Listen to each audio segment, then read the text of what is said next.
नाज़रीन, टंडो अलायार में सिंध दोस्त फोरम पारां नामियारे शाइर बख्शण मेहराणवी ऐं रूअल कालरो सां शाम मल्हाई वई। इन हवाले सां रिपोर्ट करे रहियो आहे गुलाम रसूल नोड़ियो। अलायार में नौजवान शाइर बख्श मेहराणवी रूअल कालरू सां सिंध दोस्त फोरम पारां सांझ मल्हाई वई, जंहिंमें टंडो अलायार समेत सिंध जी कुंड कड़ुच मां शाइरनि अदीबनि वॾे अंग में शिरकत कई।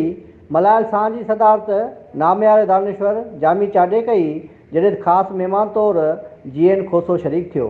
उन मौक़े ते नाले वारे शाइरनि अदीबनि हाजी सांद, अशरफ अली, मिठल जिसकाणी, मोहम्मद अली मीरजत ऐं ॿियनि अवाचीवी सां ॻाल्हाईंदे चयो त सिंध में सिंध वतन जहिड़नि गीतनि जी न पर उन्हनि ते अमलनि जी ज़रूरत आहे। बख्शण मेहराणवी ऐं रूअल कालरू हिन दौर जा ॿ जेन्युइन शाइर आहिनि ऐं उन्हनि हालांकि उन्हनि जी पीढ़ी अलॻि आहे।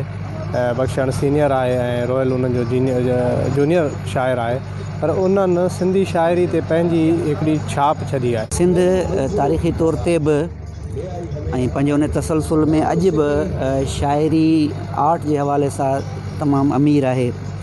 हिकिड़ो लामहदूद जेको सो हल्को आहे सिंध जो शाइरी करे थो, पर उन में तमामु घटि अॼु जे दौर में तमामु घटि शाइर अहिड़ा आहिनि जेके पंहिंजनि हवालनि सां निशानबर थी बीठल आहिनि। उन्हनि जी पंहिंजी इनफरादियत आहे। शाइरीअ जो जेको अॼु जो दौरु आहे, जंहिं दौर में असीं जियूं पिया, उन में हिननि ॿिन्हिनि माण्हुनि जो हिकिड़ो वॾो अदबी कंट्रीब्यूशन आहे। उन्हनि जी शाइरी जो पंहिंजो हिकिड़ो अलॻि जेको आहे सो असलूब आहे। सिंध अदब फोरम हिकु वॾो जेको कमु कयो आहे, हीअ बेड़ाको रखियो आहे ऐं उन्हनि खे असां सभिनी जो फ़र्ज़ु थिए थो त अहिड़नि नौजवाननि खे, अहिड़नि लिखंदड़नि खे, सुठनि लिखण वारनि खे जेको आहे यादि करणु घुरिजे। ॾिसो, बख्शण ऐं जेको रूहल आहे, इहे सिंध जा उहे ख़ूबसूरत तख़लीकार आहिनि जिन सां सिंध मुहबत करे थी। ऐं शाइरी जी उॾार जे हवाले सां जेका असां ॾिसंदासीं त सिंध जा जेके बहितरीनु जेके शाइर आहिनि उन्हनि में इन्हनि ॿिन्ही जो शुमार थिए थो।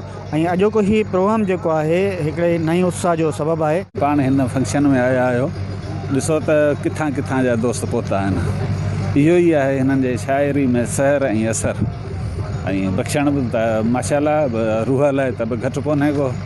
ऐं त चवंदुसि ॿई साॻे जोड़ जा मल आहिनि। ऐं अॼु ॾिसूं त मल केरु थो मारे, उन लाइ पहुता आहियूं। तक़रीबी आख़िर में रफ़ी फ़कीर, वचन सिंधी, मामद ख़ान रिंद फ़न जो मुज़ाहिरो।